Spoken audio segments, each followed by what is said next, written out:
ప్రభుత్వ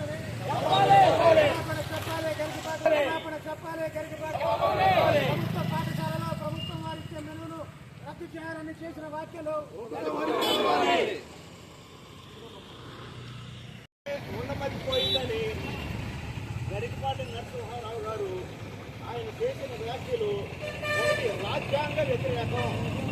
రాజ్యాంగంలో మనకి మహాత్మా జ్యోతిరావు పూలే గారు, సావిత్రిబాయి పూలే గారు మనకు చదువుకునే హక్కు అవకాశం కల్పించారు. ఆమె లేకపోతే మనకు చదువు లేదు. తర్వాత వచ్చినటువంటి బాబాసాహెబ్ అంబేద్కర్ గారు ఆదేశిక సూత్రాల్లో ఆర్టికల్ 43 ప్రకారం 45 ప్రకారం అంగన్వాడీలకి వీళ్ళకి మనకి భోజనాలు పెట్టే ఏర్పాటు చేశారు.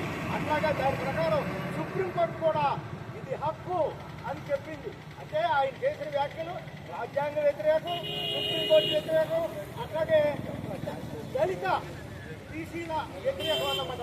మరి ఆయన ఈ మాట చెప్పారు, ఎకరాలు 25 ఎకరాలు 50 ఎకరాలు ఉన్న వాళ్ళకి తెల్లకాట్లు ఉండవు, దాన్ని ఎందుకు ఖండించదు? ఆరోగ్యశ్రీ పొందుతున్నారు, దాన్ని ఎందుకు ఖండించదు? కోట్ల రూపాయలు ఉన్నటువంటి పెద్ద కార్పొరేట్ వాళ్ళకి ప్రభుత్వాలు రద్దు చేస్తున్నాయి, దాన్ని ఎందుకు మాట్లాడు? కేవలం ఏం మాట్లాడకుండా పేద పిల్లలు అంటే వాళ్ళు చదువుకుని మంచి పోషిస్తులైతే వాళ్ళ జాతికి వాళ్ళకి ఎక్కడ అడ్డం వస్తారోనని చెప్తే ఆయనలో కనబడుతుంది. ఇంకొక విషయం చెప్తున్నాం, ప్రభుత్వాలు ఇయే కాదండి.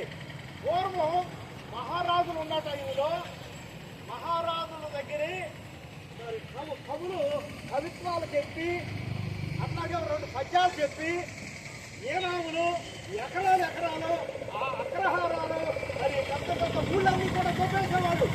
ఒక కవిత్వం చెప్పి ఒక పద్యం చెప్పి మరి దాన్ని ఎందుకు ఖండించలేదు అంటే నీకున్న పాండిత్యం అక్కడ వరకోసి ఆ జమీందారుల దగ్గర రాజుల దగ్గర ఏనాములు పంపినప్పుడు నీకు బాధ అనిపించలేదా? చదువుకునే పిల్లల దగ్గరికి వచ్చేటప్పటికి నీకు వాళ్ళు తినే తిండి మీద కోడిగుడ్డు అది ఇందులో ఇంకొక విషయం ఉందండి. ఈ విషయం చెప్పాల్సింది ఎవరు? ఉపాధ్యాయులు దాన్ని ఖండించట్లేదు. ఎందుకంటే ప్రభుత్వ ఉపాధ్యాయులు లక్షల రూపాయల జీతాలు తీసుకుంటున్నారు, వాళ్ళ పిల్లలు మాత్రం తీసుకెళ్లి కార్పొరేట్ స్కూల్లో చేస్తున్నారు. కాబట్టి మన పిల్లలకి కోడిగుడ్లు మంచి భోజనం పెడుతూ ఈ ఉపాధ్యాయ సంఘాలకు ఉపయోగం ఇదేనమాట. అది దాన్ని ఖండించాలి. రెండవది ఉంది పౌల్ట్రీ పరిశ్రమ.